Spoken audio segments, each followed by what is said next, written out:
Bonjour à tous mes wapis, j'espère que vous allez tous très bien. Je suis ravie de vous retrouver aujourd'hui pour un nouvel update lecture. Toutes mes dernières lectures ont été vraiment des lectures très agréables. Il y a eu quelques coups de cœur et de manière générale, c'est que des livres que j'ai appréciés. Donc je suis hyper contente aujourd'hui de vous présenter et de vous parler de ces ouvrages.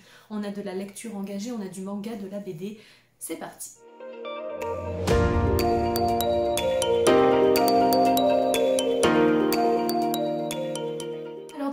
Temps, je vais vous parler de ce livre auto-édité, Hulk's Voyage de caractère de L.P. Gorski, que j'ai trop apprécié. Alors je vous en ai déjà parlé un petit peu dans le vlog, mais je vais essayer de faire un petit avis ici un petit peu plus construit et que vous ayez quelques clés pour peut-être vous donner envie de lire ce roman qui vaut vraiment le coup, je trouve, parce qu'il mérite plus de visibilité. Clairement, c'est une histoire qui est tellement cool, tellement agréable à suivre. On est ici dans un récit de jeunesse, puisque en ayant discuté avec l'autrice, eh bien, les personnages en fait qui n'ont pas, la temporalité n'est pas la même en fait que sur notre planète à nous, et du coup on peut considérer que les protagonistes ont environ 15 ans. Voilà, même si leur âge se compte en centaines d'années en fait dans leur temporalité à eux. Mais voilà, ce sont des adolescents que l'on suit, je dirais, et donc il peut être considéré comme de la jeunesse voire young adulte. Ok, on est ici dans un parfait mix, moi je trouve, entre la saga Divergente et le Seigneur des Anneaux. On va y suivre en fait deux personnages principaux, mais vous allez voir que ça va énormément s'étendre. On part donc sur deux personnages principaux qui sont donc des Hulks. Les Hulks sont des êtres vivants, comme vous et moi, sauf qu'ils n'ont pas la même apparence.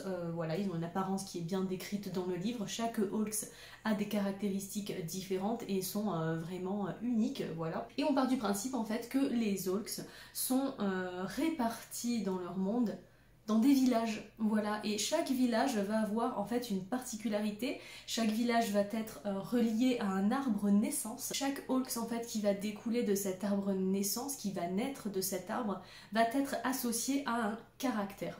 Donc on a par exemple bien le village des protagonistes de départ que l'on suit, qui est le village des réfléchis, voilà, où tous les Hulks de ce village sont hyper réfléchis, ils prennent du temps à prendre leurs décisions, vous voyez, ils mûrissent à chaque fois, à chaque décision, et il y a en fait plein de villages. On a le village des oisifs, on a le village des méprisants, des gourmands. On a ce côté, moi, qui m'a fait vraiment penser à la saga Divergente, où on a une classe comme ça en fait qui apparaît, mais ici c'est sous forme de caractère, et j'ai trouvé ça super original d'entrée. De plus, on part dans un périple, une aventure folle dans ce livre-ci, puisque donc nos deux protagonistes vont être un petit peu intrigués. Bon, déjà c'est des jumeaux, il y a un peu un mystère par rapport à leur identité, parce que l'arbre naissance ne produit pas de jumeaux normalement, et il y en a un qui ne correspond pas du tout au caractère de son village. Donc voilà, il y a un peu de mystère autour de ces deux personnages. Et en fait, le manque de ressources, le manque d'eau notamment, va les pousser à aller voir plus loin et aller voir au nord en fait, pour comprendre mais qu'est-ce qui se passe, pourquoi d'un coup on n'a plus d'eau. Il faut savoir que les Hulks sont des personnages donc, et des êtres vivants qui sont très reliés à la nature et qui fonctionnent parfaitement en fait en symbiose avec la nature, puisque forcément ils naissent d'arbres, ils vont dans des arbres d'essai pour être absorbés par la terre et tout lorsqu'ils disparaissent tout simplement. Enfin bon, il y a tout un mécanisme qui se met en place en fait avec l'environnement, et les Hulks fonctionnent en fait avec la nature au quotidien.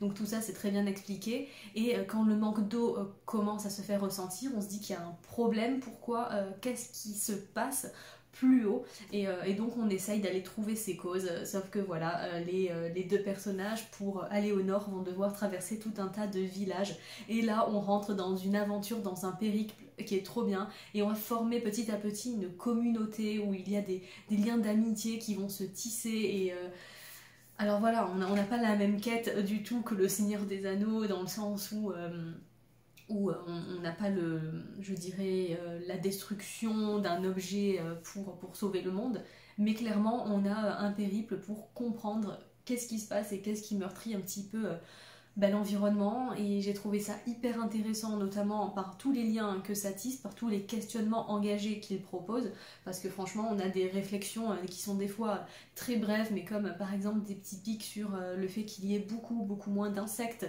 Alors est-ce que ça fait référence à ce qui se passe aujourd'hui? Oui, effectivement, vous savez qu'on est en train de vivre une nouvelle extinction de masse des espèces, et du coup il y a plein de petits pics à ça, et notamment la disparition des insectes, c'était très bref, mais moi ça m'a vraiment parlé parce que voilà, c'est vraiment un sujet qui n'est pas beaucoup évoqué et c'est dramatique. Et du coup, je sais pas, dans ce roman il m'a vraiment parlé, j'ai adoré les personnages, j'ai trouvé que c'était trépidant, j'ai trouvé que c'était intéressant, intelligent, et qu'il y avait beaucoup de choses qui étaient mises en place qui valaient le coup, quoi, franchement. Et on a donc des petits dessins à chaque début de chapitre, comme vous pouvez le voir ici. Hop, je sais pas si ça sera bien visible. On a des petits dessins ici qui sont super chouettes et qui nous indiquent à chaque fois un petit peu une carte avec le village que l'on va traverser. Enfin, voilà, c'est vraiment un roman que j'ai trouvé intéressant pour tout ce qu'il propose dans son intégralité, et les personnages sont top. Bonne nouvelle, le tome 2 sort apparemment en août après discussion avec l'autrice, donc je suis hyper contente. Moi je pense que je serais ravie de lire la suite, parce que c'est vrai que ça nous laisse sur une fin qui pourrait se terminer comme ça, mais qui est très ouverte, et pour le coup qui laisse place peut-être à un tome 2, et ça va être le cas, donc je suis plutôt contente. Voilà, c'était une très jolie lecture jeunesse, franchement une des meilleures lectures jeunesse que j'ai pu faire, je pense. Je lui ai mis la note de 17 moi sur Livre Addict, ça a vraiment été une très belle lecture. Donc voilà, c'est un livre auto-édité dont on n'entend pas beaucoup parler, qui n'a pas énormément de visibilité, donc surtout n'hésitez pas à aller voir si ça vous intrigue un petit peu et à vous le procurer, pourquoi pas. Si vous voulez un petit périple vraiment sympa avec plein d'aventures, avec des liens d'amitié, une autrice aussi qui n'a pas peur de nous faire disparaître des personnages, hein, clairement, c'est vraiment très prenant et c'est super bien et très intelligent, donc voilà, je vous le recommande. Ensuite on poursuit toujours avec un service presse donc qui m'a été envoyé par l'auteur. Voici, c'est Les Sacrifices de Nari de donc Diane Mavis, qui est l'historienne en fait, et qui a été traduit par, à chaque fois je dis Nicolas, est-ce que c'était Nicolas du coup ou pas? Oui, Nicolas, cette fois je me suis pas trompée, Nicolas Joly. Donc là on est dans un livre de mythosciences, donc c'est assez vaste hein, comme sujet. Je me suis pas plongée dans le truc à fond, mais voilà, on a une histoire qui est également très engagée. J'attire votre attention sur le fait que celui-ci n'est pas un jeunesse, hein, bien au contraire de Hawks, qui, je vous dis, n'est pas vraiment foncièrement jeunesse, mais qui quand même a cet aspect-là. Là, on n'est pas du tout là-dedans. J'ai mis un petit post-it ici. On est à la page 20 et on a de la violence sur les femmes, du sexisme. Voilà, c'est un peu violent, et effectivement j'en avais parlé avec le traducteur en l'occurrence, parce que j'aime bien toujours pouvoir vous avertir et vous parler de quel public ça cible, et il m'avait dit non, on le classe pas dans jeunesse parce qu'il y a quand même des scènes un peu violentes, et effectivement je confirme, il n'est pas du tout à mettre entre toutes les mains, parce qu'il y a pas mal de violence. Que ce soit donc sur les femmes au début, bon après on comprend le pourquoi du comment, hein, c'est ancré dans leur tradition, dans leur truc, mais voilà, et c'est quand même assez violent même envers les animaux, tout simplement. Ici dans cette histoire en fait on suit comment il s'appelle, Balog le malin, qui est donc le chef d'une population qui sont les Nilagos. Voilà, donc on est dans un monde d'imaginaire bien sûr, et ce chef en fait va être un petit peu perverti par une autre population, hein. On a vraiment un petit peu deux clans qui vont s'opposer dans cette histoire là, qui est donc Emrek le Terrible, si je me trompe pas. Donc comme son nom l'indique, hein, c'est un chef qui lui va être beaucoup plus vicieux, beaucoup plus perverti par tout ce qui se passe, et qui a une technologie beaucoup plus avancée. Donc à l'inverse des Nilagos, qui eux sont très proches de la nature, qui vénèrent l'animal que vous voyez ici, qui s'appelle le Nilab, qui est un petit peu leur animal totem. Il y a tout un esprit aussi de sacrifice de ce Nilab, une cérémonie pour honorer la déesse Nari, donc les sacrifices de Nari, c'est bien dans le titre. Et donc il y a tout un aspect là qui va se développer autour de cette relation que vont tisser les deux chefs des populations différentes, et c'est un livre hyper puissant parce qu'il aborde des sujets tels que la vengeance, tels telles que la jalousie, la perversion également.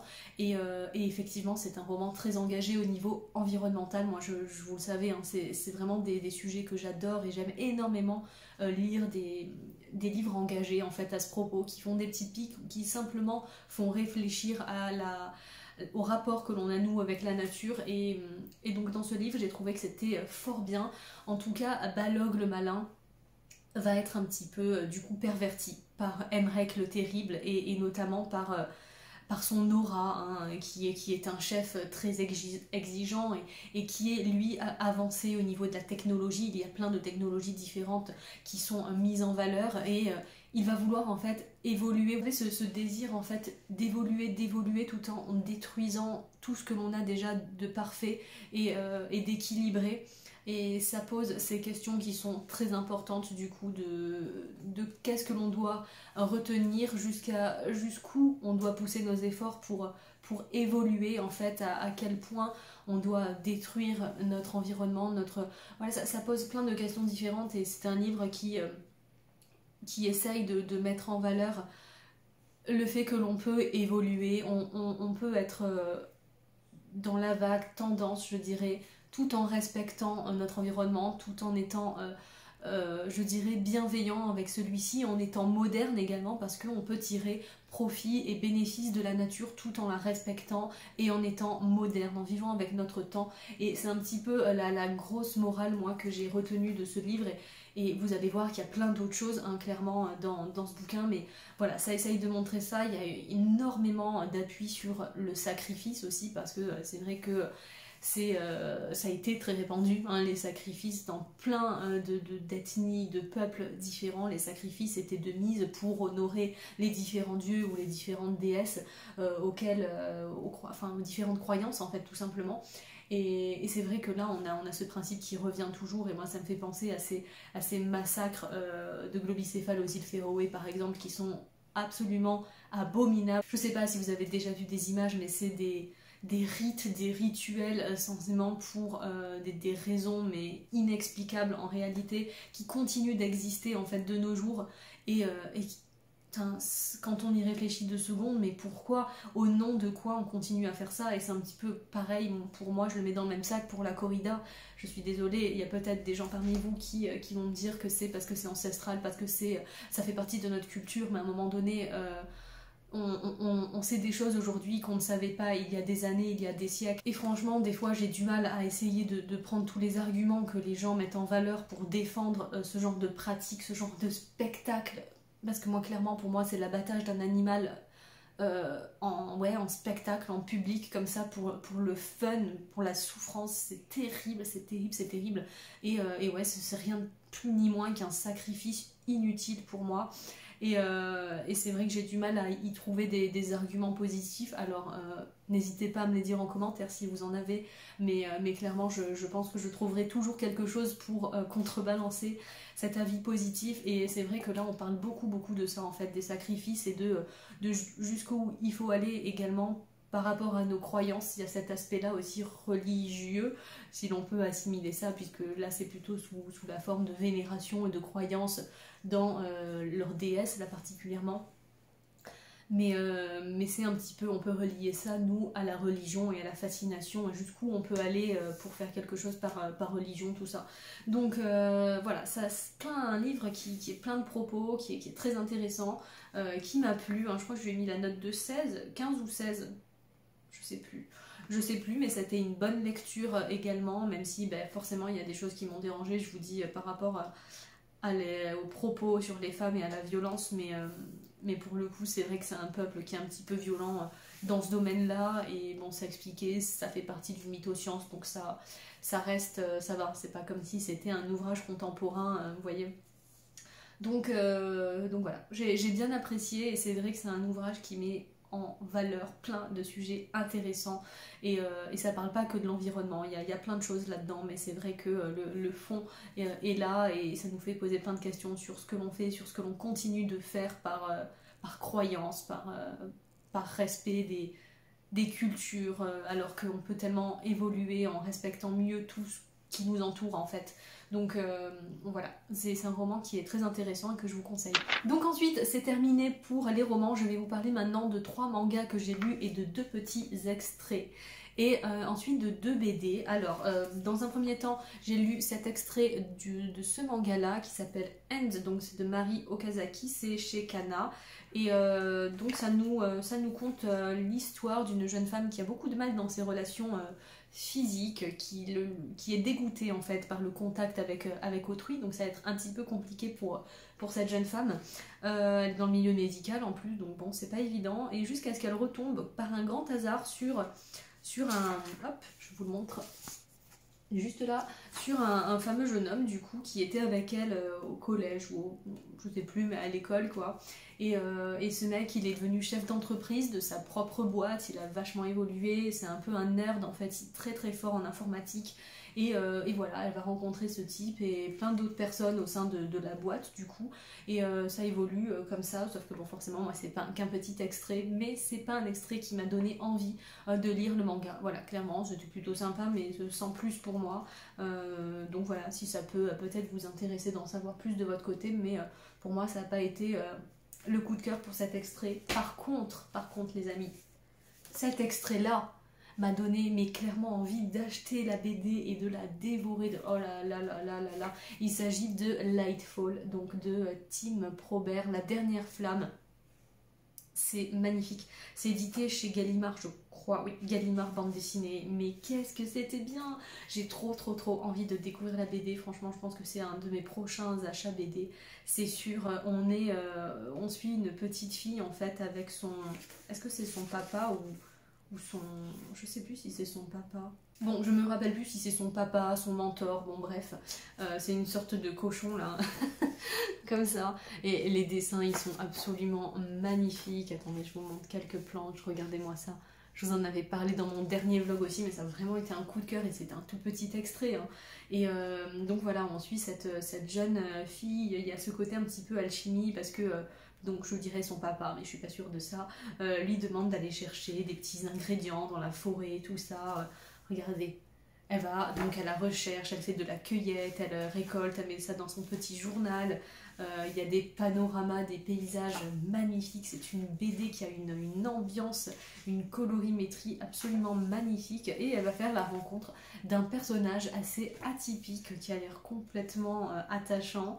Et donc voilà, je sais pas trop ce qui s'ensuit parce que ça se termine un peu sur ça, ce petit extrait sur la rencontre d'un personnage qui a l'air totalement peureux, rigolo, et je suppose que la petite fille donc va lier un petit lien avec cette créature, et je ne sais pas pour quoi faire hein, au final. Voilà, mais franchement, La Dernière Flamme, j'ai trop hâte de me procurer cette BD, de la lire. Coup de cœur pour un extrait. Non mais vraiment, je vous recommande au moins d'essayer de feuilleter la BD si vous la trouvez et tout, mais franchement si vous la feuilletez et que vous tombez sur ça, enfin je sais pas, moi je tombe amoureuse direct. C'est trop bien, donc je remercie encore Majun pour ces petits extraits qu'elle me glisse dans nos petits challenges parce que c'est trop bien et ça me donne l'occasion de découvrir vraiment des ouvrages que... Oh, gros coup de cœur pour ça, trop bien. Et ensuite je vais vous parler de 3 mangas et à commencer par le tome 1 de Minuscule. Vous savez, Minuscule, je l'avais mis dans mon challenge, le Big 12 Challenge, et c'est donc le petit livre que j'ai sélectionné quand je suis allée à Nice puisque je n'avais pas le temps de lire un plus gros ouvrage. Je me suis dit, très bien, au moins ça sera fait et c'est cool. Donc c'est vraiment un manga de ma pile à lire qui me faisait très envie. C'est publié chez Komiku. C'est une maison d'édition que j'adore et clairement c'était vraiment un des ouvrages qui me faisait le plus envie. Alors j'ai bien aimé, mais pour autant ça n'a pas été un coup de cœur. En fait j'avais pas compris que c'était des tranches de vie qui n'avaient absolument rien à voir de tome en tome. En fait on peut lire le tome 5 avant de lire le tome 1 parce que ça n'a pas trop d'importance et que chaque histoire est indépendante et qu'on suit à chaque fois une petite tranche de vie qui n'a peut-être pas de lien avec le tome précédent ou le tome suivant. Voilà, il n'y a pas de fil conducteur en fait. Et c'est ce que je regrette un petit peu parce que autant je peux adorer la tranche de vie, j'adore ça, vous savez que c'est vraiment le type de manga moi qui me plaît énormément, mais j'aime bien quand il y a quand même un petit fil conducteur, qu'il y a une histoire derrière ça. qui nous donne un petit peu un but, je dirais, dans la lecture. Là, c'est pas le cas, donc de ce que j'ai pu comprendre, et effectivement, on y suit vraiment un petit passage de vie. Alors c'est très mignon, hein. C'est hyper mignon, c'est tellement beau, c'est un gros coup de cœur graphique pour le coup, parce que c'est vrai que c'est magnifique, hein. Regardez-moi ça. Non, c'est superbe, c'est superbe, mais ouais, voilà, je m'attendais à pouvoir, en fait, de tome en tome, retrouver une histoire, une trame en tout cas, alors que apparemment c'est pas le cas. On va à chaque fois retrouver les personnages, en découvrir d'autres, mais sous des petites histoires comme ça, bien distinctes les unes des autres. Donc après c'est un style également, et je pense bien sûr continuer, parce que ça a été une très jolie lecture, hein, clairement, mais voilà, je m'attendais à autre chose, tout en étant un petit peu au courant de ce que j'allais y trouver. Donc voilà. Pour autant c'était très bien, je vous la conseille rien que pour, je vous dis, les illustrations. Si vous aimez les mangas qui sont très détaillés, qui regorgent de petits détails, qui sont des petits moments avec des recettes, avec des ambiances, des paysages, voilà, et des petites discussions chill, je pense vraiment que ça peut vous plaire, mais voilà, moi j'étais un petit peu déçue par rapport à ce fil conducteur qui est en fait inexistant, mais voilà. J'ai hâte quand même de lire la suite. Ensuite, j'ai lu Le Renard et le Petit Tanuki, le tome 2, et c'était sympa. C'était sympa, mais là encore, sans grand plus. Ça reste une saga que j'ai envie de lire la suite, tout ça. Il y a pas mal de nouveaux personnages qui font leur apparition, comme je vous l'avais déjà présenté dans un autre update, et je vous en ai déjà parlé. On suit en fait les aventures de ce renard et de ce loup, en fait de ce renard et de ce petit tanuki, qui vont avoir un lien en fait par le fait que le renard doit s'occuper du petit tanuki, alors qu'il n'a pas toujours été très net, mais voilà, il a ce devoir de protection qui lui a été dicté par les dieux, les déesses de leur monde, et voilà quoi, il arrive tout plein d'aventures à ce petit tanuki. Je vous avoue que la fin de celui-ci est quand même assez intrigante et laisse un petit suspense, donc on a hâte de lire la suite. Voilà, mais pour autant, c'est pas le coup de cœur absolu, mais c'est toujours très agréable, donc voilà, je vous la conseille, ça avance, on a des petits personnages qui font leur apparition, et là pour le coup, je vous dis, je pense que dans le tome 3, ça va vraiment décoller, parce qu'on a un beau suspense à la fin de ce deuxième tome. Donc c'est à voir. Ensuite, je vous présente mon coup de cœur manga de ces derniers temps, le tome 2 de Aria chez Kiun Shonen, donc de Kozue Amano. Ça a toujours été un régal, hein. Je vous avais déjà dit que j'avais un gros coup de cœur pour la saga Aria. Déjà le tome 1, j'avais adoré. Et celui-ci, je crois que je l'ai encore plus aimé. Il est parfait pour moi, il est exactement tout ce que j'aime d'un manga en fait. Il est tranche de vie, et en même temps on a cette histoire qui évolue, parce qu'on suit cette jeune, comment elle s'appelle déjà, Akari, j'oublie toujours son nom. On suit la jeune Akari qui poursuit sa formation en fait pour devenir Ondine, donc une sorte de gondolière dans ce monde où Mars a été terraformé sur le modèle de Venise. Donc on est dans ce récit qui est un peu SF, qui est aussi très tranche de vie, c'est tellement beau, et comme je vous dis, l'histoire elle avance quand même, parce que elle se perfectionne, elle apprend toujours de nouvelles choses, et on souhaite par la suite qu'elle devienne et qu'elle ait son diplôme de Ondine, tout ça. Donc voilà, j'ai hâte d'en savoir plus. Là je vais me lire bientôt le tome 3 que j'ai dans ma pile à lire du printemps. Et j'ai trop hâte de me replonger. C'est toujours des moments tellement bien, tellement posés.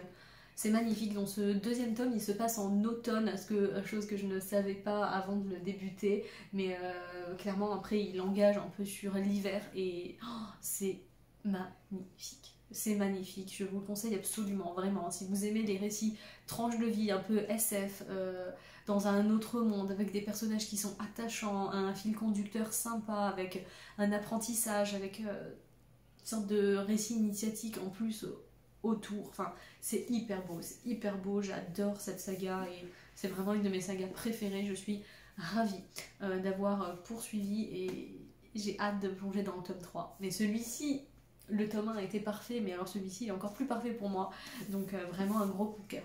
Et ensuite on passe au BD. Je vais d'abord vous parler de celle-ci, je vous en ai également parlé un petit peu dans le vlog, c'est Le jour où le bus est parti sans elle, c'est publié chez Bambou Édition. C'est top, C'était top, ça m'a trop plu. Je l'ai lu en plus dans un passage donc là de ma vie, de ces jours qui étaient un petit peu compliqués, j'avais beaucoup de stress et tout. Et clairement, ça m'a tellement détendue. C'est une histoire, donc hop, là il y a 4 tomes. Pour le moment, je sais pas si c'est terminé ou pas, je ne sais pas. Donc ce sont des histoires qui vont être adaptées et qui vont s'inspirer de contes populaires zen, donc des récits populaires de sagesse un peu... voilà, des récits de sagesse tout simplement, ou bien des récits un petit peu plus connus. Alors moi je suis pas du tout une spécialiste du domaine, mais pour le coup ça m'a apaisée, c'était beau, c'était tendre, et en même temps il y a un petit peu cette pointe de développement personnel, mais pas le développement personnel qui vous pointe du doigt en disant tu vois ce que tu fais c'est de la merde, en fait tu devrais plutôt faire ça pour t'épanouir, pas du tout. C'est vraiment au sein de cette histoire où l'on suit Amandine ou Clémentine, c'est bien ça, qui en peut plus un peu de sa vie, elle est un peu au bout du roule, elle a un boulot, elle a une situation et tout, mais il y a quelque chose qui lui manque, vous voyez, elle est pas épanouie, donc elle décide de partir en fait avec un groupe, une sorte de groupe d'entraide en fait, avec des gens comme ça qui cherchent un petit peu des réponses, et donc elle décide de partir pour avoir une autre vision de la vie, un petit peu essayer de s'ouvrir et de retrouver ces petits papillons qu'elle a perdus en fait dans sa vie. Sauf que lors d'une petite pause pipi buvette, elle est oubliée par le bus en fait qui part sans elle, et elle s'en rend pas vraiment compte, et quand elle repart, quand elle ressort, elle est allée faire pipi, quand elle ressort il n'y a plus le bus, il est parti sans elle. Bon, du coup elle se dit bah, ok super, mon week-end s'annonce très bien, mon week-end un petit peu pour me refaire une santé et reprendre un petit peu confiance, ben ça tombe à l'eau, et c'est là qu'elle va tomber sur des gens qui vont l'héberger pendant ces quelques jours, et donc s'ensuit des récits zen dans cette histoire où la jeune femme va ouvrir les yeux sur plein de choses par l'intermédiaire donc des gens qui l'accueillent, mais également elle va en apprendre plus sur les histoires que vont lui raconter ces gens si bienveillants, si adorables qui l'accueillent, et qui vont lui raconter plein de petits récits d'histoires comme ça qui font du bien et qui sont pas là juste pour pointer du doigt en disant ouais toi ce que tu fais regarde en fait, non en fait c'est hyper bienveillant comme récit, et ça apporte beaucoup de douceur, et moi c'est ce que j'aimais, parce que le développement personnel faut faire très attention, c'est hyper délicat, et j'aime pas trop cette vision du développement personnel où genre tout un chacun peut te dire en fait ce que tu fais c'est pas ça, en fait il faut appliquer ça pour être heureux, et en fait non ça marche pas, parce que tout un chacun ça fonctionne pas. Moi du jour au lendemain je peux vous dire mais ça c'est pas à faire, il vaut mieux faire ça et tu devrais ouvrir les yeux sur ça. Le développement personnel c'est un petit peu donneur de leçons je trouve, et là on n'y retrouve pas du tout ça, donc c'est ce que j'ai apprécié, parce que clairement ça peut vite devenir pénible et moralisateur, alors que là pas du tout. Donc voilà, c'est vraiment une BD que j'ai appréciée, qui est en plus très jolie à feuilleter, à regarder. Elle a des teintes qui sont très agréables, elle a des petites notes comme ça, enfin c'est très très agréable à lire. Moi je me suis régalée, donc c'est sûr que je me procurerai les autres, parce que je pense que c'est des BD qui font du bien et que l'on peut ressortir à tout moment quand on a un petit coup de mou, juste pas parce qu'elle donne des leçons, mais parce qu'elle nous fait sourire, parce qu'elle nous ouvre l'esprit, et ça fait toujours du bien. Et enfin, je vais vous parler de cette BD qui a fait beaucoup parler d'elle, évidemment, hein, vous avez dû la voir sur tous les comptes, mais effectivement c'est un bijou. Peau d'homme a été un vrai coup de cœur, c'est une merveilleuse BD, franchement, c'est donc de Hubert et Zanzim, c'est chez Glénat. En plus de la beauté de l'ouvrage, waouh, mais qu'est-ce que c'est puissant! Qu'est-ce que c'est puissant! On y suit ici une jeune femme qui s'appelle déjà comment? Je ne retiens pas les noms, c'est terrible, je ne retiens pas les noms. Est-ce qu'on a... Bianca! C'est Bianca, elle s'appelle, j'adore ce prénom en plus, je ne l'ai pas retenu. Donc on suit la jeune Bianca que vous voyez là, qui doit être promise en fait, et qui doit se marier pour faire honneur dans sa famille. Voilà, hein, on est dans une époque un petit peu de renaissance, je pense. On en est à ce niveau-là, et voilà, il y a des codes à suivre, et c'est vrai que pour l'honneur de la famille, il faut se plier à toutes les règles et ne pas déshonorer la famille, c'est vraiment l'outrage maximal. Et donc voilà, on lui impose un homme qu'elle doit épouser, mais elle, en fait elle comprend pas un petit peu ce principe, elle aimerait au moins connaître la personne avant de l'épouser, de partager des moments d'intimité avec lui. C'est une manière de faire qu'elle n'aime pas du tout et elle est déterminée à essayer de connaître un petit peu l'homme qu'elle va épouser. Et en fait, sa tante va lui apprendre que dans la famille, de génération en génération, les femmes se transmettent une peau d'homme. Donc elles peuvent enfiler et passer incognito dans le corps d'un homme. Personne ne saura que dessous se cache une jeune femme. Et vous imaginez bien que là, on peut partir dans plein de réflexions sur le corps, sur le corps de l'homme, sur le corps de la femme, sur les ressentis que nous procure chaque corps justement. On parle bien sûr sur les différentes sexualités, c'est passionnant. C'est vraiment un récit que j'ai trouvé hyper moderne, hyper moderne et dans un univers forcément qui ne l'est pas énormément, puisque je vous dis les règles à cette période étaient quand même très strictes et c'est vrai que de s'insérer un petit peu comme ça dans les pensées en plus de ce temps ancien, même s'il y a des choses qui sont toujours d'actualité malheureusement, c'est vrai que c'était très fermé et qu'il y avait des avis qui étaient très genrés en fait. Et là, on y retrouve plein de choses. Donc on part sur de la sexualité, on part sur l'opinion publique, on part sur les pensées de chacun et c'est hyper intéressant. En se transformant en fait en homme, elle va avoir des expériences qu'elle n'aurait jamais imaginées et va s'en suivre des histoires d'amour, des histoires d'amitié extrêmement fortes. C'est un livre qui va nous pousser à réfléchir sur la vision d'un couple, sur qu'est-ce qui est un couple normal ou pas, et que tout devrait être normal en réalité et que c'est pas parce que on procède différemment que l'on fait mal les choses, au contraire. Et c'est vraiment une super BD, même si moi personnellement c'est pas un style graphique qui me transcende, ce genre de dessin là. C'est vrai que c'est assez enfin il n'y a pas énormément d'expression. Attendez, je vous montre un petit peu des visages. Hop, vous voyez ce genre d'illustration là, pour moi c'est pas ce que j'aime le plus et pourtant mais ça colle parfaitement à cette BD et j'ai, au fil des pages, je l'aimais de plus en plus et j'aimais de plus en plus le style graphique et c'est pour ça que je confirme le fait qu'en BD, il ne faut pas s'arrêter sur le visuel, même si effectivement c'est ce qui va de prime abord vous donner envie de lire une BD quand vous êtes attiré par les illustrations, mais des fois ne pas se fier aux apparences parce que c'est vrai que là la couverture est très belle, mais par exemple de la feuilleter comme ça en librairie, moi j'aurais peut-être pas eu envie de l'acheter spontanément et après quand j'en ai entendu toutes les bonnes ondes qui ressortaient, les thèmes importants qui étaient évoqués dans la BD, ça m'a donné extrêmement envie et waouh, je regrette pas, c'est vrai que c'est ma June qui me l'a offert et je suis tellement contente, c'était vraiment une BD qui était au summum de ma wishlist et je suis ravie parce que ça a été un super coup de cœur et c'est plein de bons messages, c'est plein de bienveillance, c'est plein de morale mais qui font du bien, dont on a besoin et ça ouvre les yeux, ça ouvre l'esprit, c'est top et voilà, c'est décomplexant, c'est super BD que je peux que vous conseiller vraiment.